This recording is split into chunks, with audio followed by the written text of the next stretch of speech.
Alright guys, you know the drill by now. Here is another day in my life as a guitar maker. I come to the workshop at around 7:30 every morning and I start with a clear up, and this was a particularly large one because I'd left it in an absolute state last night.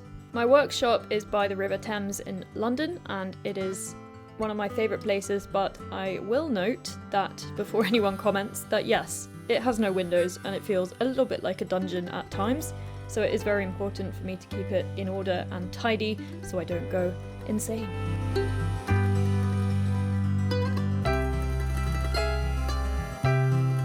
Once I'm tidy, I have a bit of coffee and then I set about radiusing my fretboard for the day. Now I'm building a guitar at the moment that for a client that wants me to film the entire thing.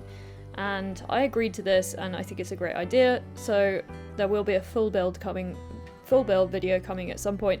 But in the meantime, you get to enjoy the fruits of my labour for this video as well, if you are interested in watching. So yeah, I'm going to radius the fingerboard.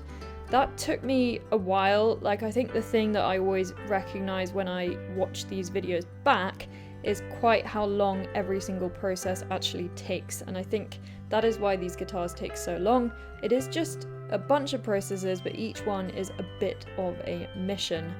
And subsequently, I have no intention of gaslighting you into pretending like I got more done than I did, so enjoy.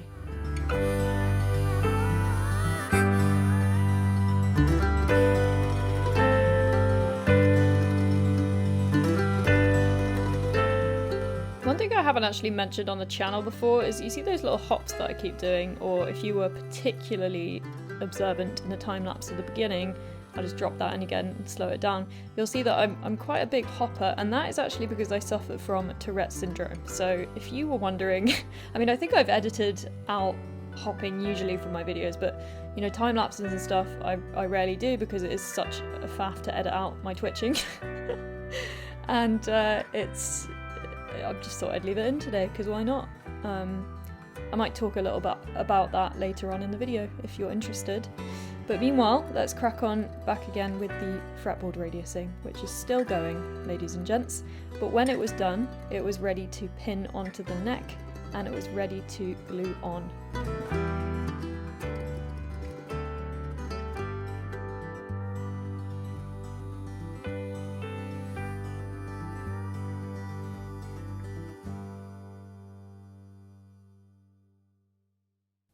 Fretboard placement is obviously incredibly important in guitar making, so what I'm doing here is making absolute sure that it's in the right spot. And I actually did go through yesterday and map it out with the body, with the neck on the body, and made sure that everything was going to be lining up, because those strings have to follow a very particular path line, and if that's wrong, then you won't have an instrument that plays properly.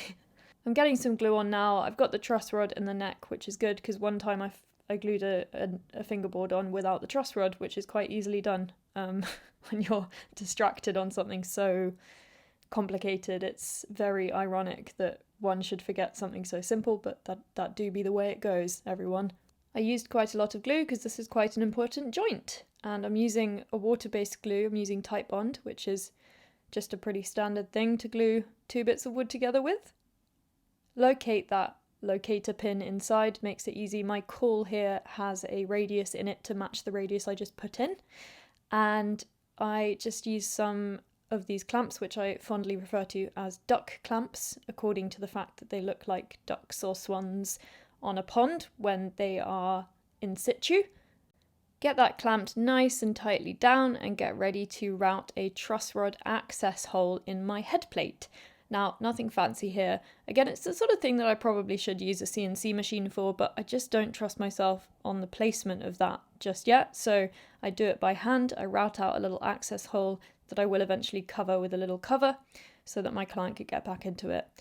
More hop activity, apparently. And then it was time to start carving the bridge that's going to be going on this instrument.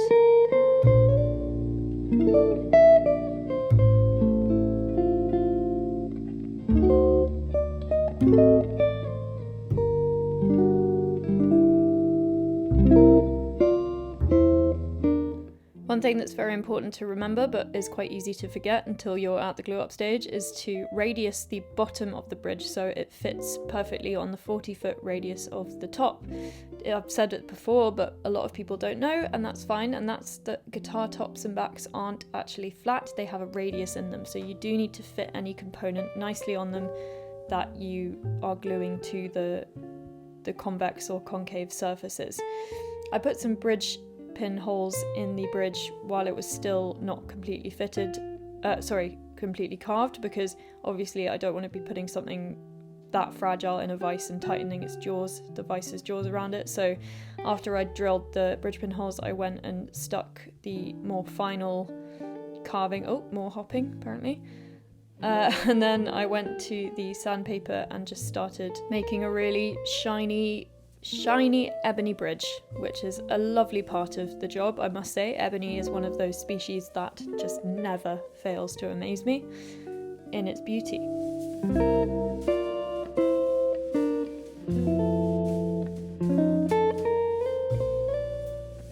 Now at this point it was about 5 p.m, like I'd been working all day, and it's one of these things where I look at what I've achieved and it's like, oh my god, I've done nothing. But again, it's like what I was saying, is these guitars take so long to make. Everything that I do has to be so accurate, meticulous. Like this bridge isn't even close to being done either. Like I've only just buffed up a couple of areas, but it's really got a long way to go. But yeah, I think it's important to like not make anyone feel bad about being less productive or whatever. If you do a good job, it can take a lot of time. So the only reservation here I have is that you came to this video to see some guitar making, so that's what I'm going to give you, but I will explain how when I'm at home, because I have an appointment. Before then, I just ran upstairs to look for any post, which I did not have, but this is like the office area, so here's a quick shot of that. Oh, look, a boat. The weather was also particularly ephemeral, but I did manage to get home in plenty of time to prepare for my therapy appointment and to shoot a quick paid partner video, which is now.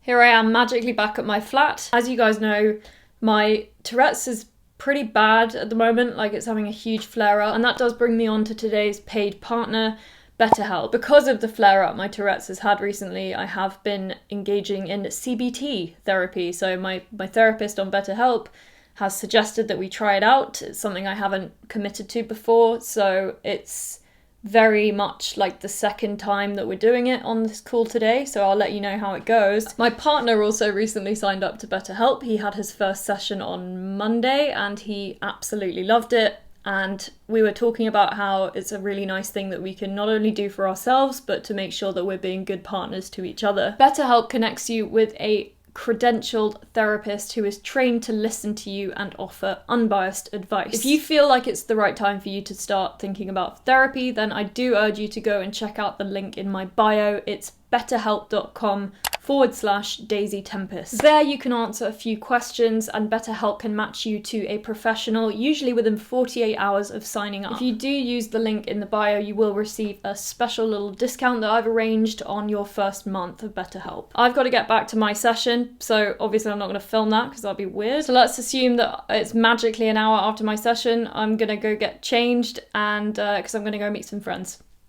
Here's my outfit, and here is my moment as an influencer not of woodwork, which was quite funny. I was meeting my friends on the South Bank because it turned into a very beautiful day, so that was lovely. I had some drinks with them, some catch-up time, and then I went back to my flat to resume my second job, which is creating videos, in particular editing the one for the client that I'm filming the full build for. That process is, as I say, it feels like a job in itself. It really is something that I absolutely love to do though, so it doesn't really matter to me. I feel like I've done a full day at work in the studio and then I've come back, had my therapy, and then gone out and done a bit of socializing, and then I come back and it's something that I really look forward to. It's a lot of fun. It does keep me very occupied, as you can imagine, running a YouTube channel, but if I can make it symbiotic with the client's fulfillment, then that's really cool, and I love that. And I could work, honestly, I work quite late into the night doing this because it's not taxing on my body. My body's been exhausted from twitching and working all day, so it's a good way to spend the time. So yeah, keep watching if you just want to see some of that video that I've been editing on my day in the life. And yeah, if you want to see a bit more guitar making, just stick around. This is for anyone who's interested in my editing process. What this is going to be is just a rough edit. So basically I chop out all of the bits that aren't useful. So like repetitive bits or bits where I'm out of shot or the wood is out of shot or whatever. And then I basically prepare them for like finer editing later down the line. But obviously I don't want to be looking through endless footage when I'm doing a final edit. So this is my way of like keeping a few weeks at a time under control. So yeah.